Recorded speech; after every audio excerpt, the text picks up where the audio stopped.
broadcast started. Roger, 0G, I feel fine. Godspeed, John Glenn. Tranquility Base here. The Eagle has landed. Rocket Tranquility, we copy you on the ground. New possibilities are opening up for scientific cooperation between countries. 1-0. Liftoff. Americans return to space as Discovery clears the tower. Discovery, go and throttle up. Discovery Roger, go for deploy. Thanks to everybody in the shuttle program. The crew is go for launch. Roger, nice to be in orbit. We have followed in their footsteps to get us where we are today.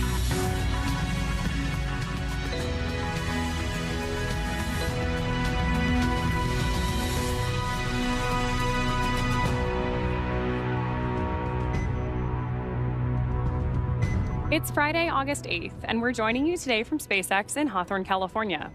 We're following along with the Dragon Endurance spacecraft as we await Crew-10's departure from the International Space Station.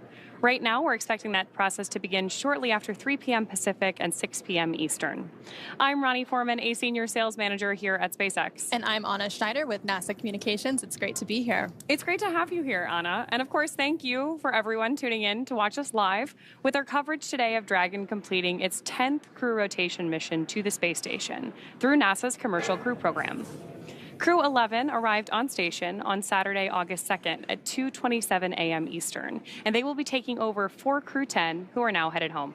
That's right, Ronnie. Crew-11 launched just last week on Friday, August 1st at 8:43 a.m. Pacific, 11:43 a.m. Eastern from Launch Complex 39A at NASA's Kennedy Space Center in Florida, with NASA astronauts Commander Zena Cardman and pilot Mike Fink, JAXA, or Japan Aerospace Exploration Agency astronaut and mission specialist Kamiya Yui, along with Roscosmos cosmonaut and mission specialist Oleg Platonov. The crew has since spent a few days in space, with those days docked to the space station being a handover period where they learn to live and work on station from the departing crew. Now, the returning Crew-10 members today are NASA astronauts Anne McClain and Nicole Ayers, along with JAXA astronaut Takuya Onishi and Roscosmos cosmonaut Kirill Peskov. Right now, the crew is currently suited inside Dragon, and both the Dragon and station hatches are sealed in preparation for departure. Once Dragon departs the station, the crew's flight home is expected to last around 17.5 hours. Shortly after separation, Dragon will use its Draco thrusters to carefully move away from the station and complete a phasing burn that will prepare it to re-enter the Earth's atmosphere. Following phasing, Dragon will complete deorbit, re-entry, and splashdown. During our deorbit sequence, several events will occur, including trunk separation, closure of the nose cone, a deorbit burn, deployment of the drogue and main parachutes, and finally, splashdown. And of course, like all of our mission with Crew-10 so far, Mission Control, SpaceX, and of course on the big loop connected to Houston, we'll be monitoring their progress all the way. You've got a great view of Mission Control at SpaceX here, but we'll hear call-outs from Mission Control in Houston here shortly. And of course, Dragon is targeted to splash down off the coast of California tomorrow, August 9th, at 8:33 a.m. Pacific, 11:33 a.m. Eastern, where it will be picked up by a SpaceX recovery vessel, and our recovery teams will help to egress or exit the crew from Dragon. Now, currently on board the space station is the Expedition 73 crew, led by the current space station commander, Sergei Ryzhikov of Roscosmos. Just a few days ago, JAXA astronaut Takuya Onishi handed over command of the space station to Ryzhikov ahead of his departure today, alongside his Crew-10 crewmates. Now, also on board space station is NASA astronaut Johnny Kim, as well as Roscosmos cosmonaut Alexei Zubritsky, and of course the recently arrived Crew-11 astronauts. Now, just like its approach to the International Space Station, Dragon's departure and deorbit is designed to be fully autonomous, requiring no action from the crew on board. NASA astronaut Johnny Kim has helped the crew members prepare for today's departure and will be watching from the cupola, but the prime departure monitoring role falls on Anne McClain from inside Dragon. Mission Control in both Houston and Hawthorne will back them up as we step through today's undocking. And speaking of Mission Control in Houston, let's check in with NASA Public Affairs Officer Rob Navius at the Johnson Space Center in Houston to talk a bit about how the station crew have been preparing to send today's crew home and what we can expect from here until Dragon departs from station. Rob? Thanks very much, Anna. Here in Mission Control in Houston, the team on console is led by Flight Director Allison Bollinger. She's joined by spacecraft communicator Tess Caswell, who will be talking directly to the crew through that big loop you described, all the way through the exit from the so-called approach ellipsoid, which is the racetrack boundary, after which joint operations will conclude between Houston and your mission control there in Hawthorne, California. A short time ago, Bollinger polled her team of flight controllers here and received a go for undocking. Now, the undocking time has been adjusted ever so slightly by just a few minutes to the right. The undocking command that will initiate the retraction of the umbilical between Dragon and the station that has been providing telemetry and electricity to the Dragon Endurance will be retracted. That will then initiate the opening of 2 sets of hooks, 6 hooks per set, that will physically separate Dragon from the International Space Station and conclude its 5-month stay on board the orbital outpost. Once that separation occurs, and it is now targeted, by the way, for 5:15 p.m. Central Time, 6:15 p.m. Eastern Time, that would mark physical separation. Dragon will move away from the forward port of Harmony to a point about 400 meters in front of the station. Then, through a series of departure burns, will move to a point above the station, behind the station, and then will phase away below the station for a 17.5-hour transit to its deorbit burn and splashdown off the coast of California on Saturday morning, as you described. The crew statistics for Crew-10, very impressive. They will have spent 148 days in space at the time of their splashdown on Saturday morning, 146 days of which were locked in and working with the Expedition 73 crew aboard the International Space Station. McLean, Ayres, Peskov, and Onishi will have completed 2,368 orbits of the Earth, a mission spanning 62.7 million miles. And McLean will have totaled 352 days in space during her 2 missions once she returns to Earth on Saturday. Ayres and Peskov, both first-time flyers, will have accrued 148 days, and Takuya Onishi, completing his 2nd flight into space, will have totaled 263 days on his 2 missions. So everything is all set for the departure of Crew-10 from the station. By the way, the delay, the wave-offs, if you will, because of weather over the past couple of days, concluded with a weather briefing this morning, and SpaceX and NASA were both go for undocking with the conditions, lighter winds, and even though there are some low clouds expected at the time of final descent for Endurance to its splashdown point off the coast of California, those conditions are well within limits to allow the undocking today and the return to Earth tomorrow for Crew-10. With that, we'll hand it back to Ronnie and Anna in Hawthorne and stand by for physical separation.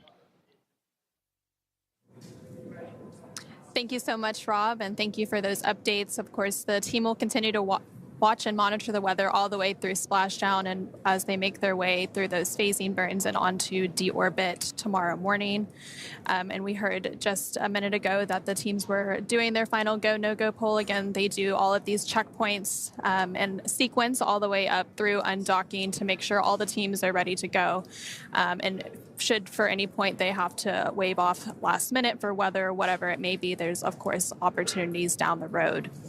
Yeah, absolutely. And because it does take us time to get back from the International Space Station to our splashdown location, we're monitoring weather not just at the time of separation, but trying to do that forecast ahead to make sure that we're going to have an easy splashdown for our crew, who are coming back from, almost 150 days in space. I want to make sure it's a warm welcome back here in California. Yeah. And now let's take a moment to go ahead and meet the crew that we're bringing home today before they depart the International Space Station. So first up, we have NASA astronaut Anne McLean, who is your Crew-10 commander. Born and raised in Spokane, Washington, NASA selected McLean as an astronaut candidate in 2013. Crew-10 is her 2nd space flight after launching aboard the Soyuz MS-11 in 2018 and serving as a flight engineer on the International Space Station for expeditions 58 and 59. At the conclusion of this mission, as Rob mentioned, she will have spent 352 total days in space across her 2 missions, completing a total of 3 spacewalks for 18 hours and 52 minutes outside the orbiting laboratory. McLean is a West Point graduate and a colonel in the U.S. Army. She's a highly decorated Master Army aviator and has more than 2,000 flight hours in 20 different aircraft. McLean is also an avid rugby player and a former member of the USA Rugby Women's National Team, and she currently lives in Houston, Texas. The pilot for Crew-10 is NASA astronaut Nicole Ayers. Crew-10 is her first space flight, a major in the U.S. Air Force and the first member of NASA's 2021 astronaut class named to a crew. Following this mission, Ayers will have logged 148 days in space, completing one spacewalk for a total of 5 hours and 44 minutes outside the space station. Ayers is a graduate of the U.S. Air Force Academy. Dragon SpaceX on the Big Loop. Final reconfigurations for undock are complete and nominal. Ground is go for undocking. Undock sequence start time is 22:10.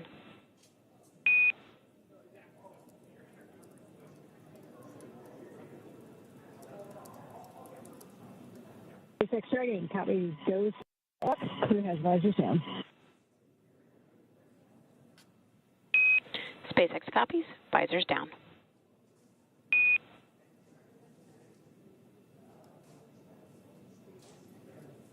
We heard a little bit of chatter there between mission control here in SpaceX communicating with our crew on board. And we've got confirmation that visors are down. What we're doing right now is getting the crew into their fully suited up, ready to depart configuration, because we want to make sure that for all of these dynamic phases of flight, we have them safely inside their spacesuits. So with that, let's take it back to our crew. We were just discussing mission pilot Nicole Ayers, who is a graduate of the U.S. Air Force Academy in Colorado Springs, Colorado. She has served as an instructor pilot and mission commander in the T-38 Adair and F-22 Raptor, leading multinational and multi-service missions worldwide. She has more than 1,400 total flight hours, including more than 200 hours in combat. Ayers has a twin and was born in San Diego, California. And this is also the second mission to the space station for JAXA, or Japan Aerospace Exploration Agency, astronaut Takuya Onishi, after launching aboard the Soyuz MS-01 mission in 2016 and spending 113 days in space as a flight engineer for expeditions 48 and 49. Following Crew-10, Onishi will have logged a total of 263 days in space. Onishi received a Bachelor of Engineering in Aeronautical and Space Engineering from the University of Tokyo and soon embarked on a career in aviation with All Nippon Airways in Tokyo. He was selected as an astronaut candidate by JAXA in 2009, and during his stay on the space station, he became the first Japanese astronaut to capture the Cygnus spacecraft in space. Now, when he's not training, Onishi enjoys flying, playing the saxophone, movies, and hiking. And rounding out our crew, this is mission specialist and Roscosmos cosmonaut Kirill Peskov. Like Ayers, the Crew-10 mission is also his first trip to the International Space Station. After the conclusion of this mission, he will have spent 148 days in space. Before his selection as a cosmonaut in 2018, he was a co-pilot on the Boeing 757 and 767 aircraft for airlines Nordwind and ECAR.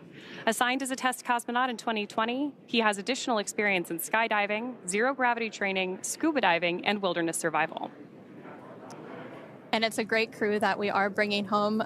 Of course, now on your screen, you can actually see a look inside Dragon that's looking over the shoulders of the pilots and commanders. So Nicole Ayers and Anne McLean there in the center. They're all suited up and getting ready for today's departure. Again, we're just over about 10 minutes away from the undock command, and once that undock command is sent, it takes about 5 minutes to then have that physical separation from station, which will then mark the conclusion of their stay aboard the International Space Station as they make their way home to Earth. And just a few minutes ago, when we were introducing you to the crew, we heard some of those comms. Again, those comms were on what is known as the Big Loop.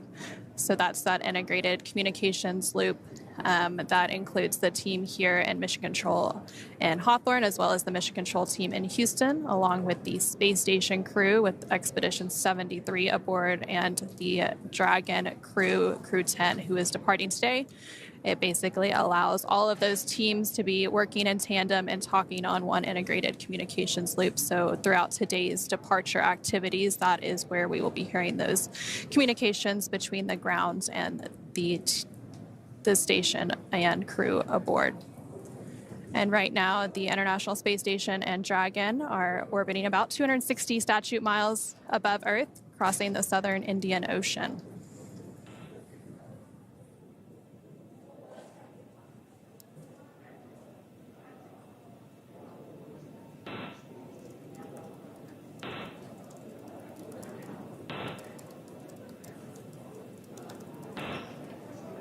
And we also did just hear a few minutes ago that the teams had pulled go to proceed with today's undocking and departure activities. So again, we are just standing by for that undocking command here in just about 10 minutes.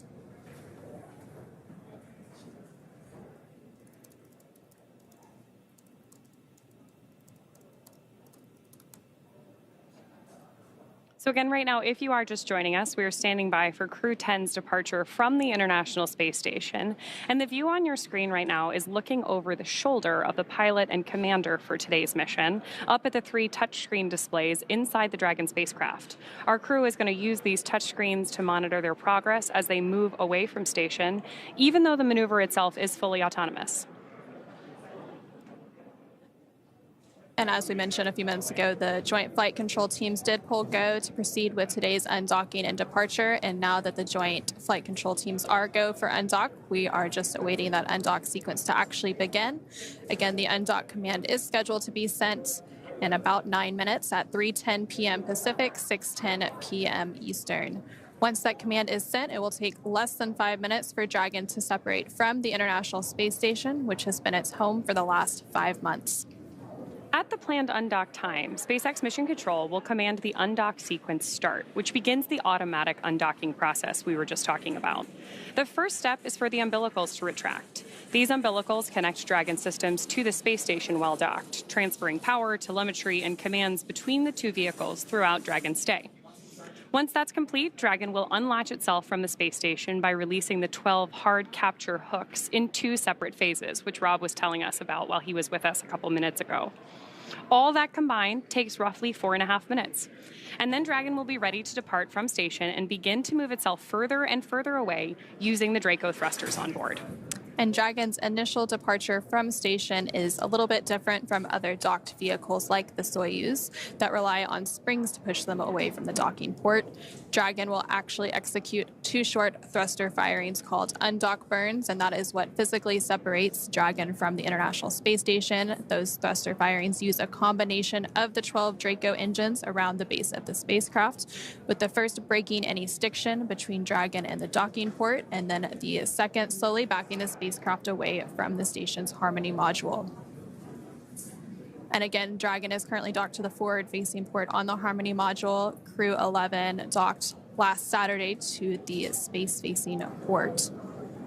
And following that physical separation, which we are expecting at about 3:15 p.m. Pacific, 6:15 p.m. Eastern, we will have depart burn 0, which is the first of 4 departure burns to begin moving Dragon further away from the space station. That initial departure burn, depart burn 0, will then be followed by the second departure burn about 5 minutes later, and that will help move the spacecraft beyond the keep-out sphere. The keep-out sphere is an invisible 200-meter line centered on the space station, and it is one of several safety zones set up to govern spacecraft arriving and departing from the International Space Station. Before moving into the keep-out sphere, spacecraft have to be configured where they would not cross the imaginary boundary for at least 4 orbits, even if the spacecraft lost all maneuvering. And then after that, about 13 minutes later, today that would be around 3:34 p.m. Pacific, 6:34 p.m. Eastern, Dragon will then exit what is known as the approach ellipsoid. Again, it's another imaginary shape, this time a 3-dimensional ellipsoid measuring 4 kilometers by 2 kilometers by 2 kilometers in the same family as the keep-out sphere. One of the key differences with the approach ellipsoid is that vehicles outside of it have to be on what we call a 24-hour safe free drift trajectory, which means the spacecraft would not cross into the approach ellipsoid for at least 24 hours, even if it lost all maneuvering. Again, we're expecting the call for the undocking sequence to begin in about 6 minutes. And then after that happens, it'll be about 5 more minutes before we have physical separation of Dragon carrying